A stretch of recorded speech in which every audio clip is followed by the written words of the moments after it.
की जाती है तो हर किसी के जहन में एक ही नाम आता है, वो आता है सम्राट सिकंदर का। इसको अलेक्जेंडर के नाम से भी जाना जाता है। ये विश्व विजेता बनने का सपना लेकर अपने घर से निकल पड़ते हैं और बहुत सारे शासकों को हरा कर पहुंच जाते हैं एक ऐसी जगह पर जहां उनका विश्व विजेता बनने का सपना टूट जाता है और वापस अपने घर की वापसी की तरफ बढ़ जाता है। ऐसा क्या होता है उसके साथ और ये कैसी घटना होती है उसके साथ जिसकी वजह से अपने सबसे बड़ा सपना छोड़ देता है, जानते हैं इसके बारे में। अलेक्जेंडर का जन्म 356 ईसा पूर्व के ग्रीस के एक जगह, यूनान की एक जगह है मैसेडोनिया या मैकेडोनिया, वहां पर उसका जन्म होता है। 20 साल की उम्र में यानी कि 336 ईसा पूर्व के वक्त में वो अपने ही राज्य का शासक बन जाता है। उसके 2 साल के बाद वो विश्व विजेता बनने का सपना लेकर पहुंच जाता है हर एक राज्य को जीतने के। जैसा कि उसको बताया जाता है ग्रीक लोगों के द्वारा कि उसके आसपास में कौन कौन से देश हैं, उनको वो जीतता जाता है और आखिरकार वो पहुंच जाता है भारतवर्ष के एक पावन जगह पर। कहा जाता है कि वो सिंधु नदी को पार कर भारत की तरफ पहुंचना चाह रहा था। सिकंदर के सिंधु नदी तट पर पहुंचते ही उसकी नजर पड़ जाती है तक्षशिला पर। तक्षशिला का उस वक्त का राजा होता है अम्बी और वहां तक्षशिला एक नाम से प्रसिद्ध होता है, वो होता है विश्वविद्यालय के नाम से। उस जगह पर विश्व के बड़े बड़े देशों के राजकुमार और बहुत सारे सुयोग्य लोग वहां पर पढ़ने के लिए आते हैं। तक्षशिला जो अभी हाल ही में वर्तमान में पाकिस्तान के उत्तर पश्चिमी क्षेत्र में है, उस स्थान को जीतने के बाद सिकंदर पहुंच जाता है झेलम के किनारे। झेलम के किनारे के पास पहुंचने के बाद वो संदेश भेजता है पोरस को कि अपनी अधीनता स्वीकार कर ले, नहीं तो उसका राज्य उसके हाथों से चला जाए। लेकिन पोरस ने उसका वापस जवाब देते यही बोला है कि हम अब युद्ध के मैदान में नहीं। जब सिकंदर झेलम के किनारे आ जाता है तो उस वक्त मौसम कुछ सुहाना सा होता है और बारिश का मौसम उस समय आ जाता है। कहा जाता है कि झेलम उस समय उफान पर था और सिकंदर चाहकर भी झेलम के उस किनारे पर नहीं पहुंच सकता था। पोरस भी अपनी सारी सेना लेकर रथ, हाथी और पैदल सैनिक लेकर वहां पर पहुंच जाता है इस युद्ध का जवाब वो देख सके और सिकंदर को वापस लौटा सके। पोरस की बात करें तो एक राजा होता है चेनाब और झेलम नदी के बीच की जगह का, जो अभी वर्तमान में पंजाब नाम की जगह से ताल्लुक रखता है, जो अभी पाकिस्तान में है। कहा जाता है कि एक ऐसा युद्ध होता है जिसमें इतिहासकार इसके बारे में अलग अलग अपनी राय रखते हैं।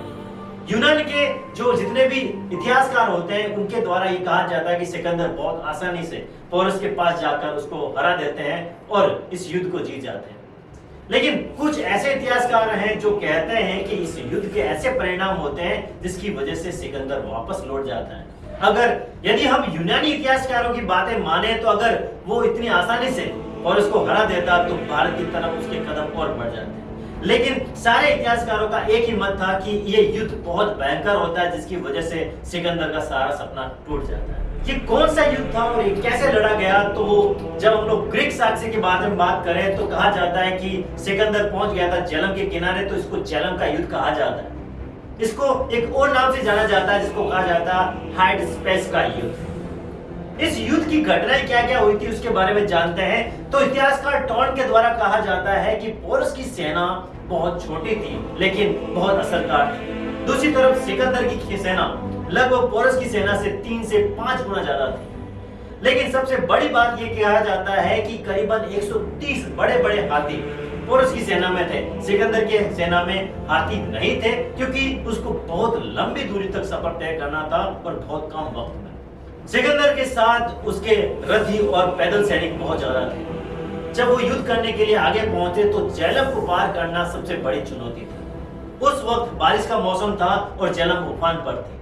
तो सिकंदर ने एक बात सोची कि अगर इस युद्ध को जीतना है तो थोड़ी सी चालाकी तो करनी ही पड़ेगी। उसने कुछ सैनिक उस झेलम के किनारे खड़े कर दिए जहां पर पोरस के सैनिक उनको देख रहे थे, निगरानी रख रहे थे।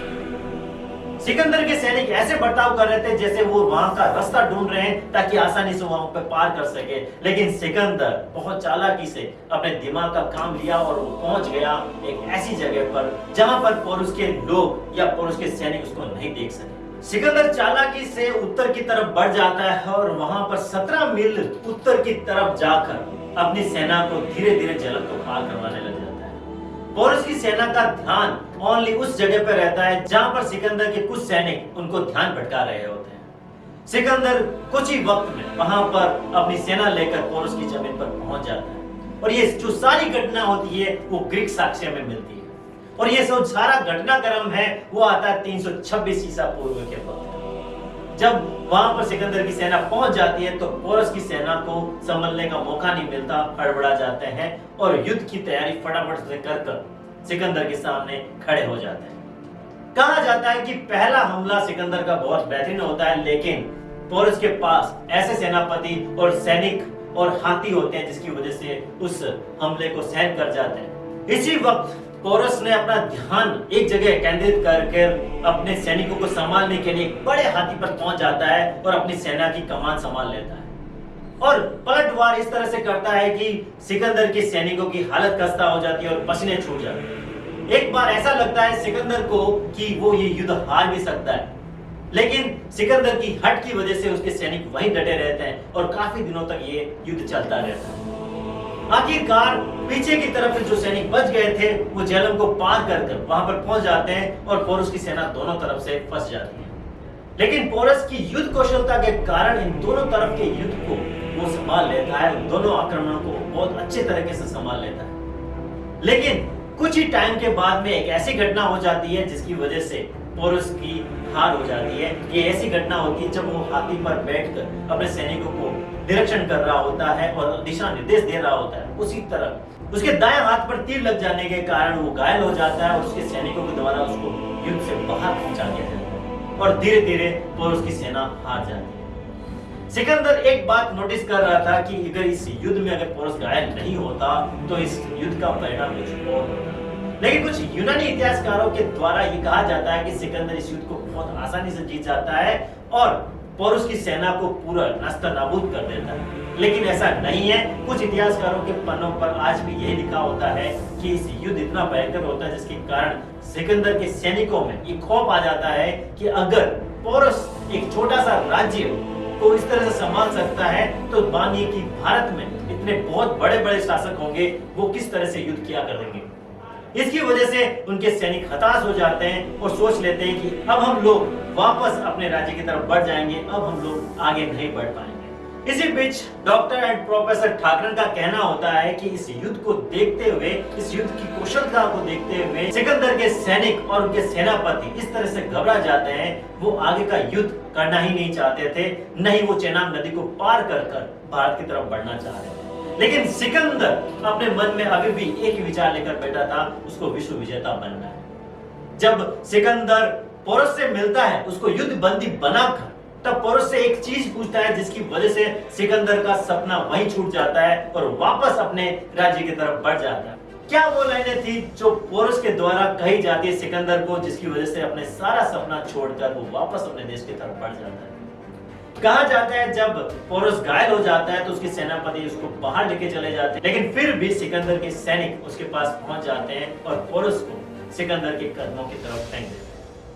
सिकंदर जब पोरस से मिलने जाता है तो उससे एक सवाल पूछता है। वो ये सवाल होता है कि बताओ किस तरह से तेरी खातिरदारी की जाए या कैसा तुम्हारे साथ व्यवहार किया जाए।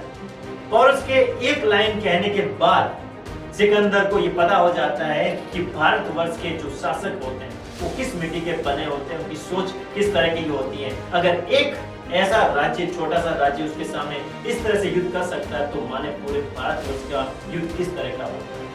ये वो लाइन थी जिसकी वजह से सिकंदर का सारा सपना टूट जाता है और वो वापस अपने राज्य की तरफ पहुंच जाता है यूनान के तरफ। ये वो लाइन होती है जब पोरस उसके सामने खड़ा होता है और अपने पैरों पर खड़े होकर बोलता है कि एक राजा दूसरे राजा की तरफ जिस तरह से व्यवहार करता है उस तरह से मेरे साथ व्यवहार किया जाए। इससे सिकंदर बहुत ज्यादा खुश हो जाता है और अपने सपने को वहीं छोड़कर वापस पहुंच जाता है और पोरस को अपना पूरा राज्य सौंप कर चला जाता है।